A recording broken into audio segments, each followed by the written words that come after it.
Do you long for the kind of wisdom that can reveal the hidden truths of the world?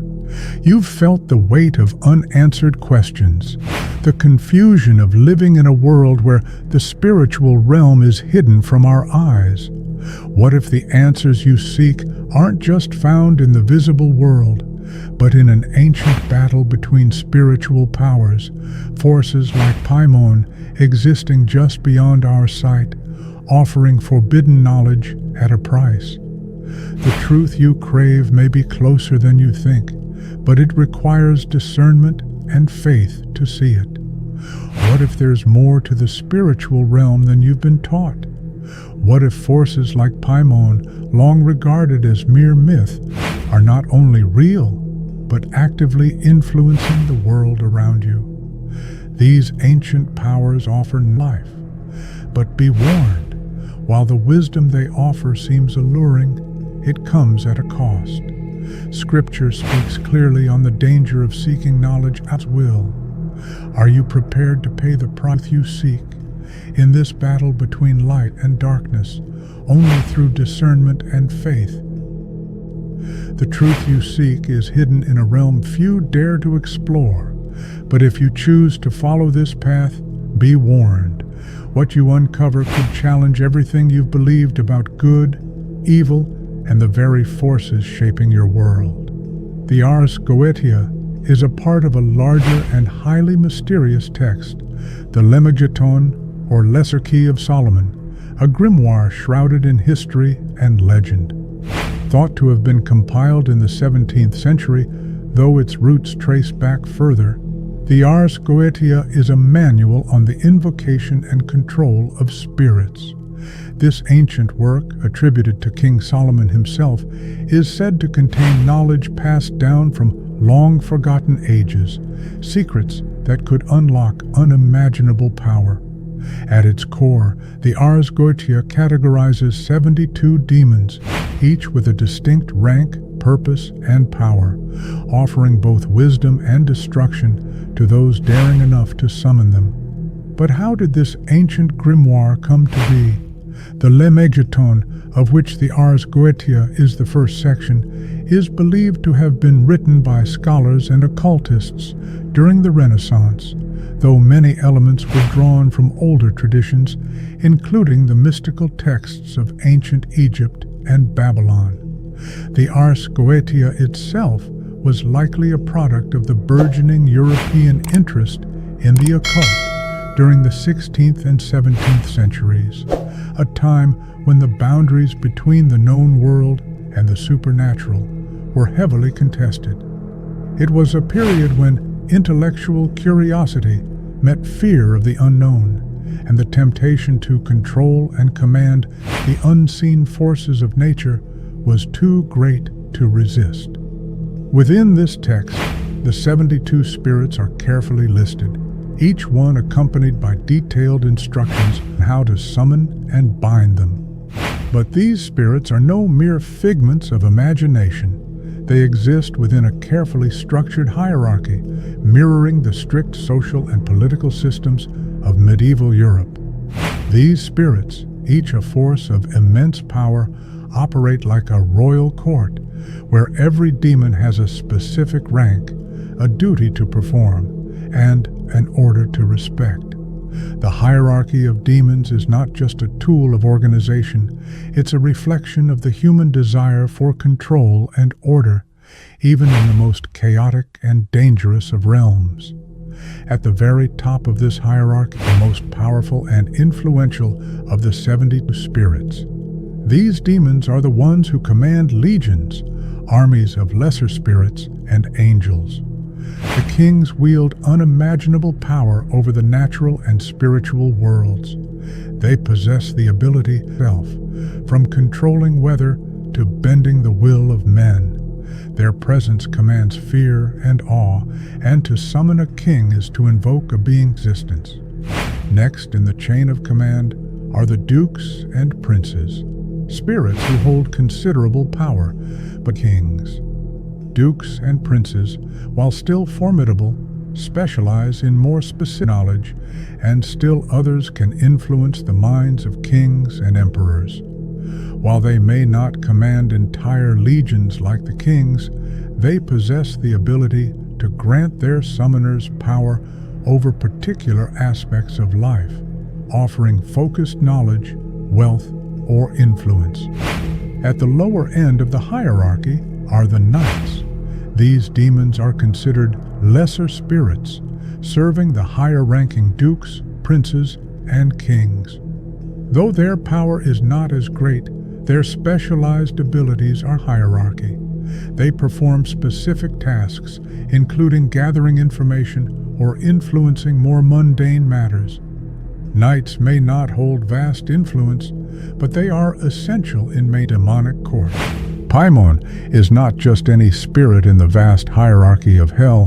He is a king, second only to Lucifer himself in terms of loyalty and power.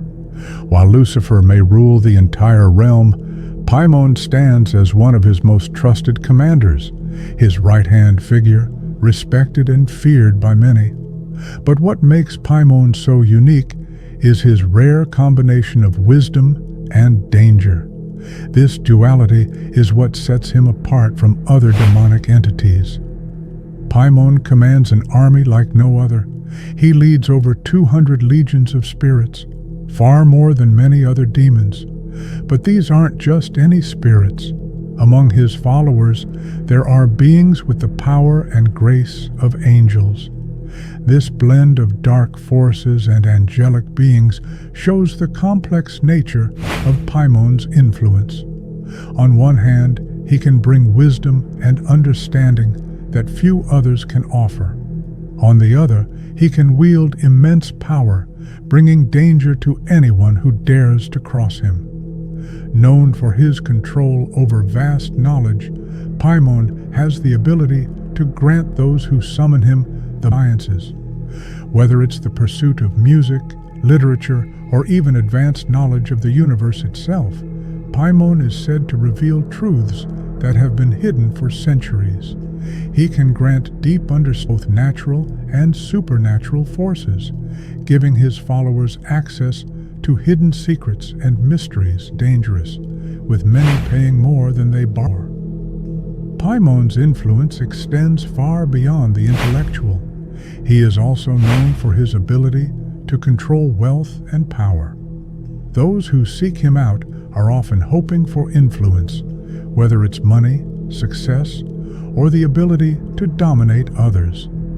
Paimon, with his vast understanding of the world's inner workings, can guide his followers toward great fortune. But again, this power comes with strings attached, often leading to corruption and manipulation. To summon Paimon, one must know the right symbols and rituals. The sigil of Paimon is a powerful tool. It is a complex design composed of strange and intricate shapes. This sigil is said to be the key to opening the doorway between the mortal realm and Paimon's domain. It is drawn during the ritual of some world. Those who use the sigil must understand drawing. It is an invitation that, once given, cannot easily be taken back. As the sigil is drawn, a connection begins to form. It is said that the air itself changes, becoming heavy with a strange, otherworldly energy. Hereditary, a film that captures the essence of dread, but not just the kind of fear that rises from what's visible. No, this is the kind that creeps shadows, the kind that comes with knowing that something terrible has always been just out of view. At the heart of it lies Paimon, a name, a presence that doesn't announce itself immediately, but when it does, it lingers with undeniable force. The film begins with a tragedy, the death of Annie's mother, Ellen. This event sets in motion a series of unexplained, horrific occurrences, with the family seemingly caught in a web of grief, loss, and misfortune. But as the plot unfolds, it becomes clear. This is not just a story of a cursed family or bad luck. No, this is a carefully orchestrated descent into darkness, a ritual with Paimon at the center. Paimon, a demon long tied to forbidden knowledge, hidden power, and the occult, isn't just an abstract entity in the background. In Hereditary, he is a puppet master, manipulating the very threads that hold the family together. His influence starts quietly, but with each passing moment, it becomes more and more apparent that the family is under his control, whether they know it or not. Annie, the mother, is perhaps the first to begin this descent. At first, her mother's death opens the door to a realm she thought she had. The first signs of Paimon's influence appear when Annie's son, Peter, is that seem like mere coincidences. Yet, in the grand design of Paimon, nothing is coincidental. As the film progresses, the audience learns more about the history of Ellen, Annie's mother, and the dark practices she followed. She was a high priestess, part of a cult that worshipped Paimon, and their rituals, now set into motion by her passing, are intended to bring Paimon's power into the physical realm. This is where the horror begins. The family doesn't know it, but they are being led deeper into Paimon's world, where every step they take brings them closer to controlled. One of the most telling moments of Paimon's involvement comes with the crowning ritual, the climactic scene where Paimon, in the form of a strange possession, is revealed to have fully taken control. This is not a simple act of possession. This is the culmination of years of ritual, family sacrifice, and the surrendering of free will. The crowning of Peter, which occurs at the film's shocking end, is both a literal and metaphorical act. Peter, as the final vessel for Paimon, must accept the demon's presence, accept the crown of power, but also of loss. It's a terrifying parallel to the idea of loyalty, sacrifice, and submission. The family's tragic end serves as a warning, showing the toll that seeking forbidden knowledge and power can take on the human soul. In this way, Hereditary uses Paimon not just as a demon, but as a metaphor for the destructive consequences of seeking power without understanding the cost. Paimon offers knowledge, an overwhelming mastery of the arts, sciences, and influence over wealth and control. But as Annie's family learns too late, that knowledge comes at a price far greater than they ever could have imagined.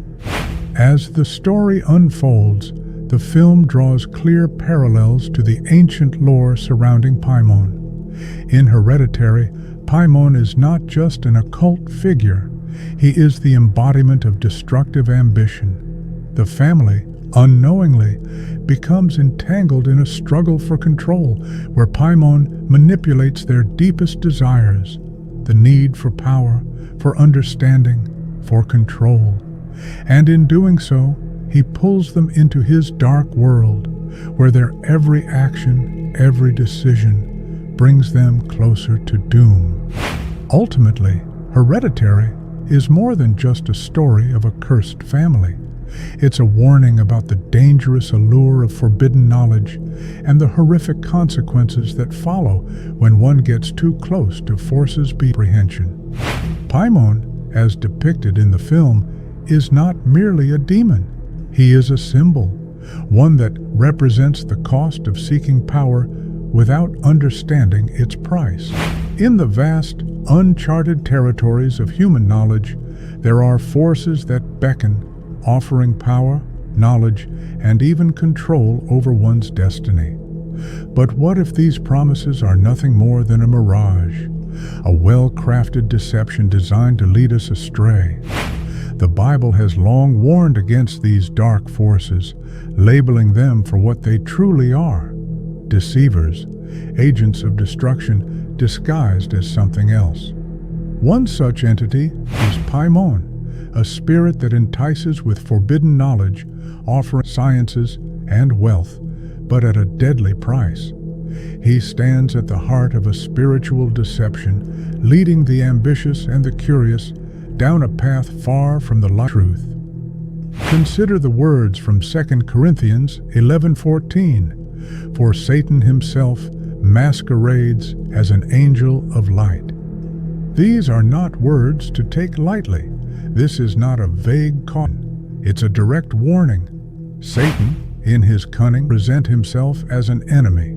No, he presents himself as a god of domination, and through him, spirits like Paimon seek to manipulate the human heart, cloaking their true nature under the guise of wisdom, offering what seems to be power, but leads only to destruction. Think about it. What would it take to deceive even the most faithful, to lure them into a place where they're head? The Christian perspective warns that the pursuit of forbidden knowledge isn't just a matter of curiosity, it's soul. In Leviticus 19:31 is clear. Do not turn to mediums or necromancers, seek them out. These words aren't just an old law, they are a shield against the very forces that seek to pervert our minds, leading us to believe that power can be ours if only we reach far enough.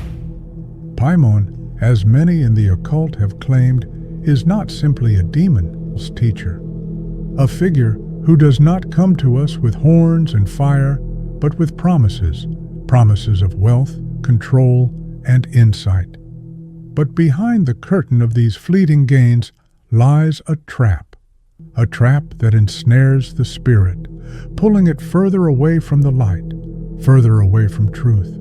With every step towards him, the distance between man and God grows, until all that is left is the hollow shell of a soul once full of promise, but now lost. Why does Paimon and spirits like him seek to deceive us?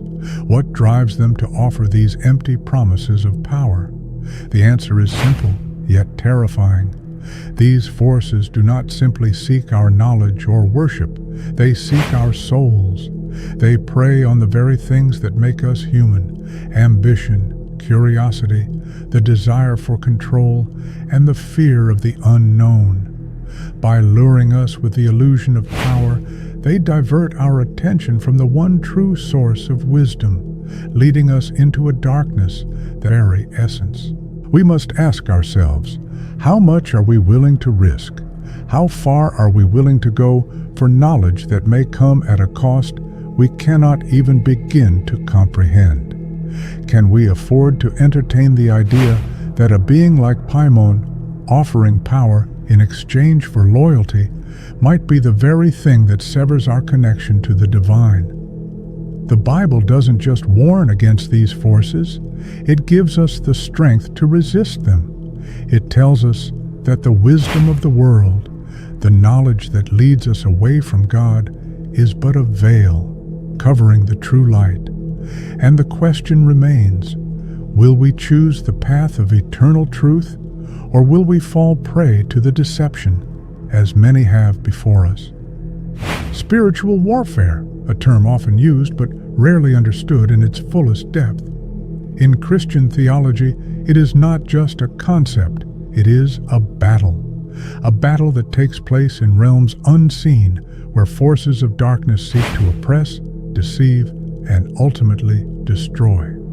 This is not a fight we can see with our physical eyes, but its consequences are very real, affecting lives, families, and souls in ways that words can hardly convey.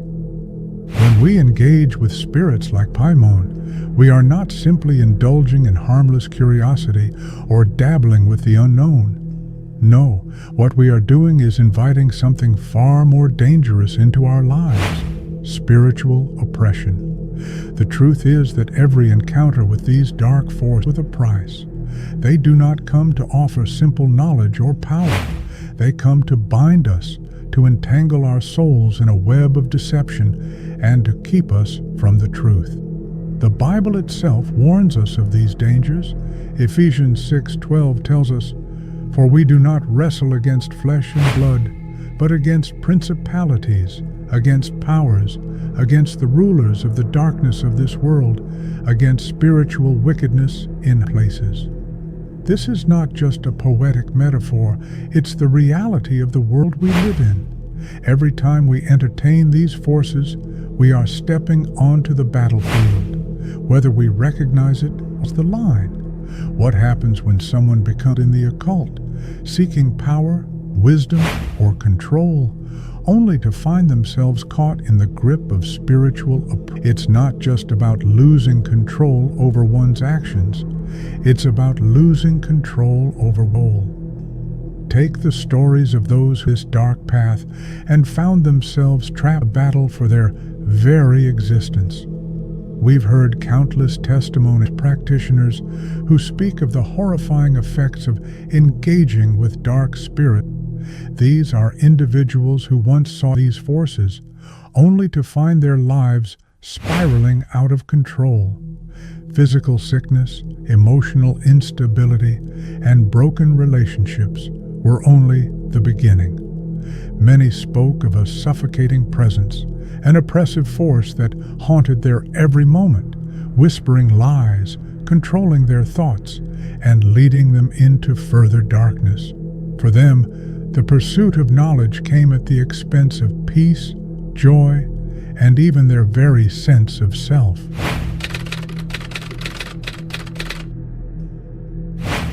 One woman shared her experience of being drawn into occult practices as a teenager. What started as curiosity, an innocent desire to understand the mysteries of the universe, soon turned into a nightmare.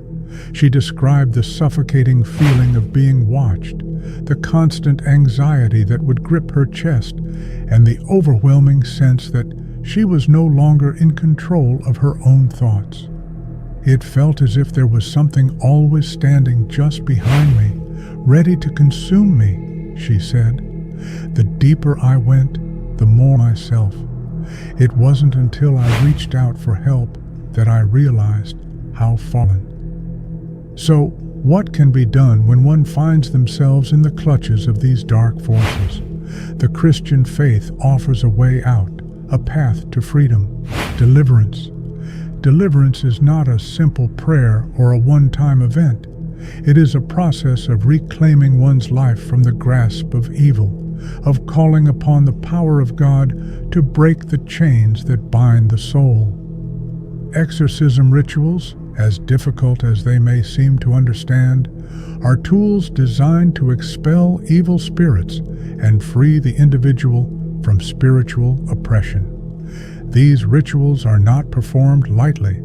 They require the authority of Christ and a deep understanding of the spiritual realm.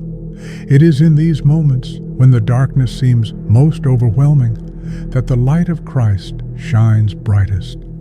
Deliverance comes when one recognizes the truth that no spirit, no power, no authority is greater than the power of God. And with that knowledge, a person can be set free. Exorcisms are not the only form of spiritual warfare. Prayer, fasting, and the community of believers are powerful tools in the fight against evil. When faced with oppression, Christians are called to put on the full armor of God: truth, righteousness, the gospel of peace, faith, salvation, and the sword of the Spirit, which is the Word of God. Through these weapons, believers can stand firm against the forces of darkness, knowing that their victory is assured, not by their own strength, but by the strength of the one who conquered death itself. So, what happens when we choose to ignore these warnings, when we allow curiosity to lead us down dark paths? What becomes of those who open doors to spirits like Paimon, thinking they can control the power they offer? The answer may be more terrifying than we could ever imagine. In a world where the line between the physical and spiritual is often blurred, we must ask ourselves, are we prepared for the battle that awaits? Ask yourself, are you ready to face the hidden world of spiritual warfare? Or will you fall prey to the deceptive promises of power that could cost anything? At first glance, the promises of Paimon seem tempting. He offers knowledge, wisdom, power beyond what most could ever dream of. His followers speak of his ability to unlock hidden secrets of the universe, to give insight into the deepest mysteries, and to provide control over one's circumstances. It's the kind of allure that calls out to the ambitious, the curious, and the restless. But what's the cost of such power? What price must be paid for the knowledge Paimon offers? The truth is, what Paimon offers is not complete. It is not pure. It is not the kind of wisdom that brings peace or fulfillment. It is a corrupted form, a understanding. In his grasp, wisdom is a tool of control, a means to manipulate and bind. For those who chase after it, deceptive. The knowledge Paimon gives is not the kind that nourishes the soul. It is the kind that ensnares, leading down a path of spiritual. The Bible offers a stark contrast to the wisdom Paimon peddles. Proverbs 2:6 tells us, "For the Lord gives wisdom from his standing." The wisdom of God is pure, it is complete, and it leads to life, not death, unlike the fractured temporal truth. In James 1:5, we are reminded, "If any of you lacks wisdom, let him ask of God, who gives to all liberally and without reproach, and it will be given to him." God's wisdom is freely given to those who humble heart. Unlike Paimon's, God's wisdom requires faith, a faith that brings with it understanding. It's not about control, manipulation, or dominance over others. It's about harmony with the Creator and the world He made. This wisdom, unlike the power offered by Paimon, cannot be corrupted, for it stands on the foundation of truth, justice, and love. When we compare the gifts of Paimon with the wisdom of God, the difference could not be more stark. The promises of Paimon may seem dazzling in their immediacy, offering wealth, influence, and knowledge. But they are empty promises, temporary and fleeting, as the pursuit of power often is. God's wisdom, on the other hand, is eternal. It doesn't fade with time, nor does it leave us hollow and broken. It uplifts, strengthens, and sustains. So, what is it that makes Paimon so alluring in the first place? Motivates so many, even when his gifts seem dangerous, even when they seem too good to be true. It's here that we must ask ourselves, is the Christian demonization of Paimon and other such entities simply a misunderstanding of older traditions, or is it something much more profound? Some argue that the Christian portrayal of Paimon as a demon is simply a cultural reflection, an interpretation that was shaped by religious leaders who sought to suppress the influence of older, pagan traditions. These traditions often revered. From this perspective, figures like Paimon could simply be misunderstood, reduced to evil entities in an effort to maintain authority. But there's another perspective, one that sees entities like Paimon not as innocent remnants of ancient tradition, but as spiritual forces in rebellion against the one true God. In this view, Paimon represents the very essence of defiance, a spirit that seeks to tear people's path and lead them into darkness. His promises are nothing more than seductive lies, offering power, but leading only to destruction. In this light, Paimon and others like him aren't simply misunderstood. They are malevolent forces that stand in opposition to the Creator's will.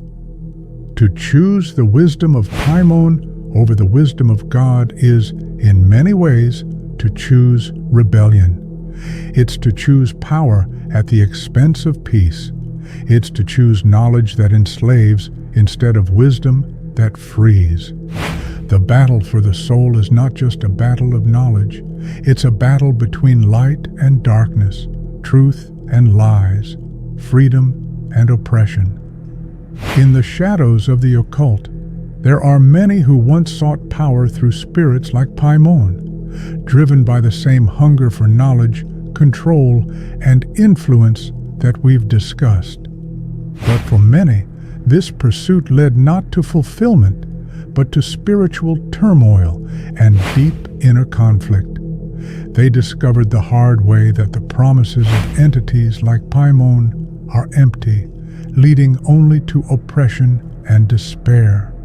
Yet there is hope, a light that pierces even the darkest of places, offering redemption and freedom. When we turn to Christ, no matter how deep in darkness we may be, His light can overcome all. Redemption is real, and it's available to anyone who chooses to seek it. But what happens to those who continue to reject the light and pursue the darkness?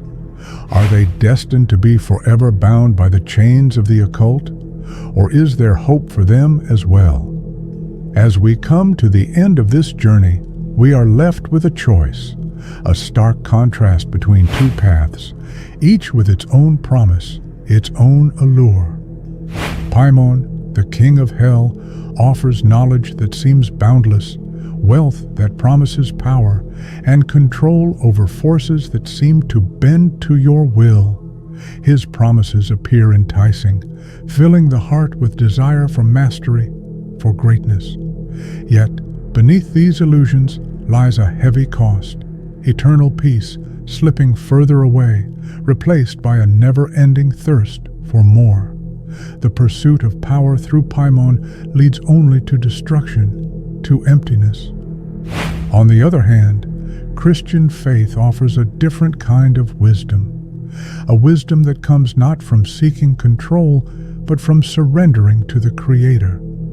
It is a peace that transcends understanding, a peace that guards the heart and mind, and a wisdom that brings freedom, not oppression.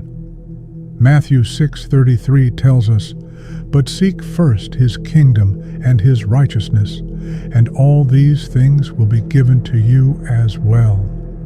This is the promise of God, not fleeting power, not empty riches, but a life filled with true purpose and eternal peace. When we place our trust in Him, we find that all the things we truly need will be provided. The choice is clear then: the fleeting power that comes from darkness and leads to eternal emptiness, or the eternal life and wisdom that can only be found in the light of Christ. Where will you place your trust? In the end, the decision is yours. Will you chase after the illusions that the darkness offers, or will you surrender to the one who holds true power, true peace, and the promise of eternal life? Reflect on this carefully, for the choice you make today can shape your eternity. If you found this journey into the hidden world of spirits and the battle for the soul thought-provoking, make sure you don't miss what's coming next. Subscribe now and be part of our community as we uncover more untold truths, explore ancient mysteries, and dive deeper into life-changing insights. Hit that subscribe button and stay connected. You won't want to miss the next one.